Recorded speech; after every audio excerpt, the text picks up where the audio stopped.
아멘, 아멘. 깨닫는 마음, 보는 눈, 듣는 귀, 오늘 우리에게 가득하기를 주의 이름으로 축원합니다. 아멘. 악마가 너의 이름을 부를 때 깜짝 놀랐습니다. 우리나라 드라마 제목이더군요.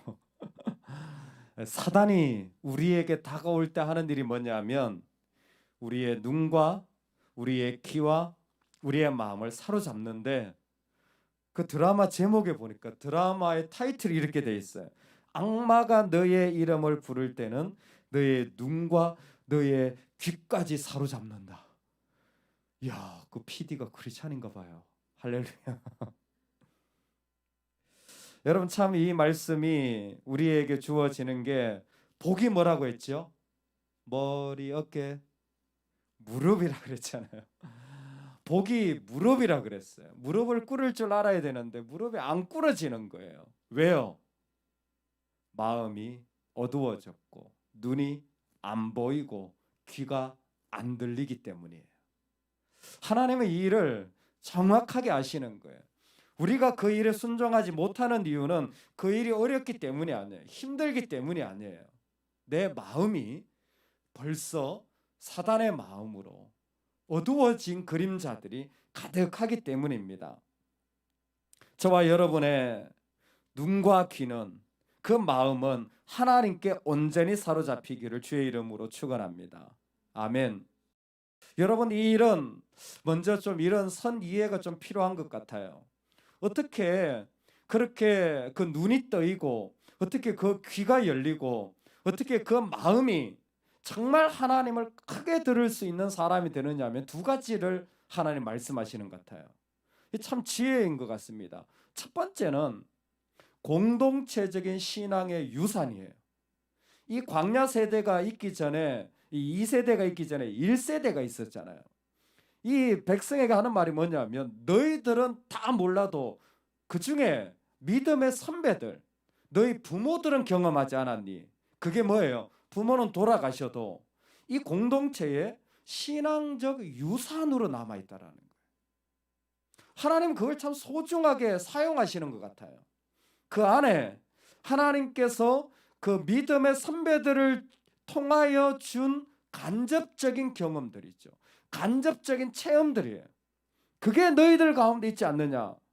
이 사람들은 애굽에서 나올 때 하나님 10가지 재앙한 걸 본 적이 없어요. 일부는 본 적이 있겠죠. 아직 죽지 않은 사람들. 그런데 뭐예요? 그 이야기를 들은 거예요. 어렴풋하게 기억하고 있는 거예요. 그게 사실은 대단히 중요한 요소라는 것입니다. 장례식에 갔는데 깜짝 놀랐어요. 그 돌아가신 권사님이, 어머님이 한 교회를 70년을 섬기신 거예요. 일제시대부터 섬기신. 심지어 더 좋은 자리가 있는데도 아니야, 교회 앞에 집이 있어야 돼.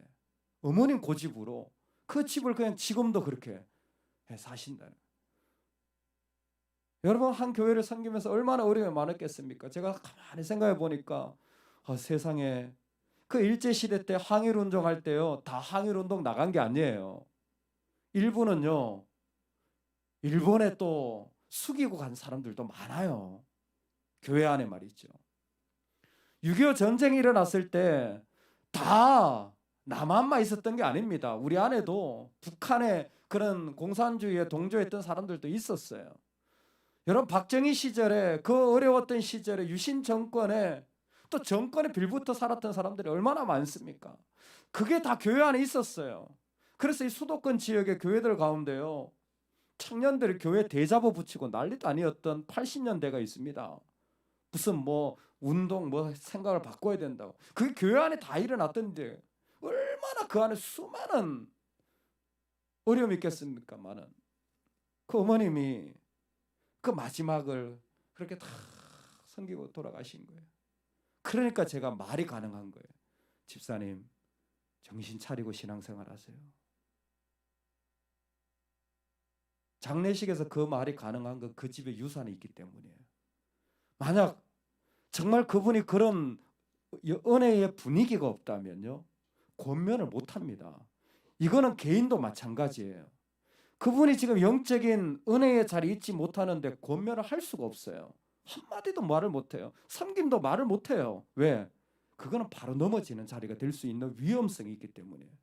근데 영적인 이 뿌리가 이들은 있다라는 거예요. 하나님 그걸 사용하시는 거예요. 여러분, 영적인 유산을 소중히 여기시기 바랍니다. 부모님 신앙생활 했다 정신 차리셔야 돼요. 저는 부모님 안 믿고도 목사가 됐는데, 부모님 믿으시는데 신앙을 그냥 뭐 시험 들었다. 어디 시험 들 시간이 있습니까? 섬기기도 바빠 죽겠는데. 나는 신앙에 유산이 없는데. 그러면 내가 잘해야지. 그러면 내가 그 뿌리가 돼야지. 그래서 내 자식들이 어렴풋하게라도, 그래, 그 힘든 때도 우리 부모는 이렇게 순종했지. 그 어려울 때도 내 엄마는, 내 아빠는 이렇게 기도했지. 이렇게 살아갔지. 그게 그들의 뿌리 아니겠습니까? 두 번째 얘기하는 게 뭐냐면, 너희들도 보지 않았니?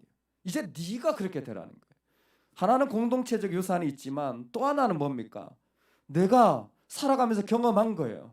이 세대들은 경험한 겁니다. 왜? 거기 와서 그 시온이나 옥을 직접 물리친 거예요. 그리고 그 자리에 그 두 지파 반이 벌써 정착을 한 겁니다. 체험을 한 거예요. 나도 은혜를 받은 것이 있는 겁니다. 이 두 가지가 그들 가운데 그대로 드러나는 거예요. 그 이 분위기를 그대로 그들에게 권하는 한 가지 말씀이 무엇이냐면, 하나님 이 모든 것을 다 신앙적으로 그 가정에 주시고 교회에 주시고 또 그 각자에게 주셨는데도 불구하고 그들에게 어떤 게 없냐면 깨닫는 마음과 보는 눈과 듣는 귀가 없다는 거예요. 근데 이 말씀을 하나님 어떻게 하시냐면, 다른 건 다 역사는 다 이루어졌는데 깨닫는 마음과 보는 눈과 듣는 귀는 오늘까지 여호와께서 너희에게 주지 아니하셨느니라. 하나님이 줬다는 말입니까? 안 줬다는 말입니까? 안 주셨다는 말이에요. 하나님이 안 주셨으니 그들에게 있습니까? 없습니까? 없어요. 그럼 하나님 왜 이 말씀을 하시는 겁니까? 내가 안 줬으니까 너희들 모르지. 이게 아니잖아요. 뭐예요? 하나님이 주지 않았다라고 말씀하시는 건 그것은 무엇이냐면, 우리 안에 깨닫는 마음, 보는 눈, 듣는 귀는요, 우리가 구해야 할 거예요. 이게 하나님께는 있어요. 그런데 백성들이 구하지를 않아요. 이런 영적인 은혜도 경험하고 그런 신앙의 유산도 가진 자들이 구하지를 않아요. 구하지를 않으니까 뭐가 안 돼요? 무릎을 꿇을 수가 없는 거예요. 순종이 되어지질 않는 것입니다. 사실 이 말씀의 앞에 보면요, 너희 눈으로 직접 보았다라고 얘기했어요. 근데 말씀 뒤에가 보면 보는 눈이 없다라고 얘기하는 거예요. 이사야가 이 말씀을 그대로 사용합니다. 이스라엘이 최종적으로 여기 출발이지만 끝에 가보면 멸망할 때 보면요, 똑같아요. 너희가 듣기는 들어도 깨닫지 못할 것이요 보기는 보아도 알지 못하리라. 이 백성의 마음을 둔하게 하며 그들의 귀가 막히고 눈이 감기게 하라. 지금 시작이잖아요. 나라의 시작. 하나님 부탁하는 게 뭐냐면, 너희 눈이 떠여져 있어야 돼. 하나님 역사하는 걸 봐야지. 너희 마음이 하나님 말씀으로 들려야지. 귀가 열려서 하나님이 나를 부르시는구나, 이게 들려야 되는데, 망하는 징조가 뭐냐면 안 들려요. 안 보여요. 마음에 내 심장을 떼지 못해요. 실제로 우리한테 일어나는 영적인 현상입니다. 어떤 현상입니까? 나하고 안 맞아요. 뭔가 신앙이 자꾸 안 맞아. 신앙생활 하는데 나하고 뭔가 안 맞아. 그러면 뭐예요? 여러분, 믿음의 사람들은 내가 지금 어두워졌구나라고 깨달으셔야 됩니다. 뭔가 안 맞으면 저게 부정하구나, 그런 사람은 하나님을 못 누려요. 하나님은 성문 안에도 밖에도 하나님이십니다. 할렐루야. 나하고 안 맞으면 거기에 하나님이 뭔가 계획이 있다라는 걸 붙잡고 하나님을 붙잡아야 되는데, 아니요, 사람들은 안 맞다고 얘기를 하는 거예요. 제 얘기가 아니에요. 이 말씀이 똑같이 사도행전에 똑같이 일어납니다. 사도 바울이 마지막 사역을 해요. 여러분, 사도 바울이 사역을 합니다. 사도 바울이 말씀을 가르쳐요.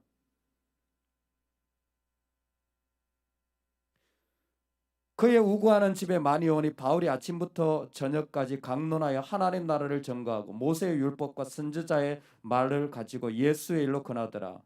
그 말을 믿는 사람이 있고 믿지 아니하는 사람도 있어 서로 맞지 아니하여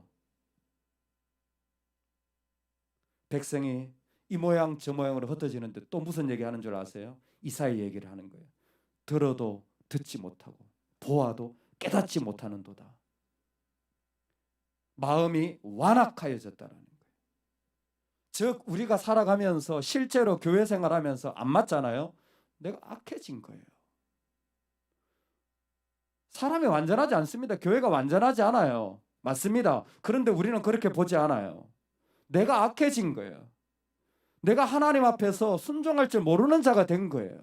어느새 내가 교만해진 거예요. 그래서 안 들려요. 그렇기 때문에 뭐하라? 구하라는 거예요. 하나님이. 구하라. 왜? 우리 하나님께는 능력이 있기 때문입니다. 믿으십니까? 여러분, 나한테 없다고 안 되는 게 아니에요. 내가 할 수 없다고 안 되는 게 아닙니다. 하나님이 말씀하시는 건 뭡니까? 나에게 능력이 있어. 나에게 능력이 있으니까 너는 구하면서 내 능력을 의지하며 나아가 봐. 이스라엘 백성에게 하시는 구체적인 말씀을 주십니다. 5절에 주께서 40년 동안 너희를 광야에서 인도하셨거니와 너희 몸의 옷이 낡아지지 아니하였고 너희 발의 신이 헤어지지 아니하였으며. 할렐루야. 40년 동안 광야에 있었는데 어떻게 밖에 있는데 옷이 안 낡아질 수가 있겠어요? 40년 동안 걸어 다녔는데 무슨 차를 타고 옮긴 것도 아니고 어떻게 신발이 헤어지지 않을 수가 있겠어요? 그런데 뭐예요? 그들에게 하나님 주셨다라는 거예요. 여러분 잘 기억하세요.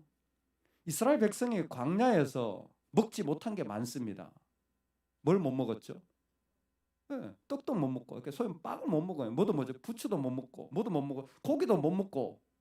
이건 다 뭐예요? 애굽에서 먹던 것들이잖아요. 그런데 하나님이 주셨습니까? 안 주셨습니까? 주셨어요. 뭘 주셨죠? 만나를 주셨잖아요. 메추라기를 주신 거예요. 바위에서 물이 나게 한 거예요. 이들은 못 먹은 게 있습니다. 근데 하나님 뭘 주시냐면 다른 것을 주신 거예요. 그래서 그들이 꼭 필요한 것을 하나 채워가셨어요. 여기에 우리의 경험이 있어야 돼요. 지금 내가 이걸 들려고 하는데 이걸 못 들어요. 난 힘이 없어. 그럼 뭐예요? 우리는 난 못할 겁니다. 내려놔. 이거 내려놔. 난 못하는 거야. 근데 하나님 뭐라고 말씀하시냐면 너 마음이 진짜 둔하구나. 내가 지금까지 너를 어떻게 은혜 줬는데 아직도 깨닫지 못하니? 하나님 저 이거 덜 힘이 없는데요? 너는 이거 덜 힘이 없다고 말하지만 뭐예요? 나는 이거 덜 힘을 너에게 줄게. 나 다른 거 줄게. 아니 하나님 저 이거 원하는데요? 야 이건 가볍지. 이게 더 무거워. 내가 다른 거 줄게. 근데 우리는 그걸 인정하기가 어려워요. 나한테 필요한 게 있어야지 가능하다고 생각하는 거예요. 하나님은 다른 것 주세요. 할렐루야. 그게 신앙의 즐거움이고 경험이에요. 우리는 내 테두리에서 이게 있어야 될 거라 생각하지만 하나님 광야에서 한 번도 이스라엘이 하나님 광야에서 빵 못 먹었어요. 만나 먹었지. 고기 소 못 잡아요. 메추라기 먹지. 그런데 못 먹고 살았습니까? 그 땅을 못 지나왔습니까? 지나왔어요. 하나님은 다른 것을 주십니다. 이게 신앙의 유산이에요. 이게 신앙의 간증입니다. 이게 하나님이 살아계신 증거예요. 우리는 그 자리를 경험해야 돼요. 우리가 하나님 앞에 나아갈 때에 우리의 순종이 하나님 앞에서 세워지는 은혜를 경험할 수 있도록 자꾸 다른 것을 하나님이 먹여주시는 겁니다. 그럴 때 하나님에 대한 새로운 이해와 새로운 영역이 확장되어져 가서 하나님의 나라가 이 땅 가운데 점점 넓어지는 거예요. 내가 기대한 사람이 아닙니다. 그러나 하나님은 또 다른 모습으로 우리를 만나게 해주시고 내가 섬길 수 있는 모습이 아닙니다. 그러나 또 다른 모습으로 하나님은 그 가운데 일을 일으켜 나가시는 거예요. 모세는 끝까지 그래서 이 일을 이스라엘 백성들에게 설명해 줍니다. 뭐하라? 여호와 앞에 서라. 너희들은 하나님의 언약에 참여하며 내 하나님 여호와께서 오늘 내게 하시는 맹세에 참여하라. 하나님 앞에 서라. 계속 반복해요. 하나님 앞에 서라는 게 뭡니까? 너희들은 언약을 확인하라는 말 아닙니까? 언약을 확인하라는 게 뭡니까? 너하고 하나님하고 관계가 어떠냐? 저 오늘 찬송도 했는데요. 저 오늘 기도했는데요. 그거 말고 너 눈이 보고 있니? 하나님 역사하시는. 너 마음이 활짝 열려 있니? 너의 귀가 진짜 나를 부르는 것으로 그렇게 크게 들리니? 하나님과의 관계 속에서 눈을 맞추고 그리고 듣고 그래서 기도하는 게 뭡니까? 하나님 제가 어떻게 순종할까요? 무엇을 하면 하나님 기쁘실까요? 날마다 구해야 되는 거예요. 날마다 구해야 하는 거예요. 계속 모세가 이야기를 반복하는 신의 산 언약을 지금 몇 번 이야기합니까? 십계명을 얘기했고 십계명을 풀어서 얼마나 많이 얘기했습니까? 그 가운데 얼마나 엄청난 이야기, 가슴 정말 서늘한 이야기들을 많이까지 하면서 왜 이렇게 하시는 것입니까? 제발 우리 마음이 열려서 하나님 제가 무엇을 하면 하나님 기쁘게 해드릴까요? 하나님 내가 무엇을 순종해야 될까요? 라는 삶의 자리로 초청하는 겁니다. 왜? 약속의 땅은 그 하나님과 살아가는 땅이니까. 할렐루야. 우리의 하루는 우리의 평생은 우리 하나님과 살아가는 자리니까. 할렐루야. 그 자리에 우리 자녀들이 자라고 그 자리에 다음 세대가 자라고 그 자리에서 열방이 일어날 것이기 때문에 내 하나님과 순종하며 살아간 그 자리를 이 땅이 누리게 될 줄로 믿습니다. 여러분 우리의 마음이 우리의 눈이 우리의 귀가 하나님께 활짝 열려서 안 맞아요. 예, 인간적인 생각하지 마시고 다른 것을 주시는 하나님을 신뢰하며 그 하나님 앞에 서시기를 주의 이름으로 축원합니다. 아멘.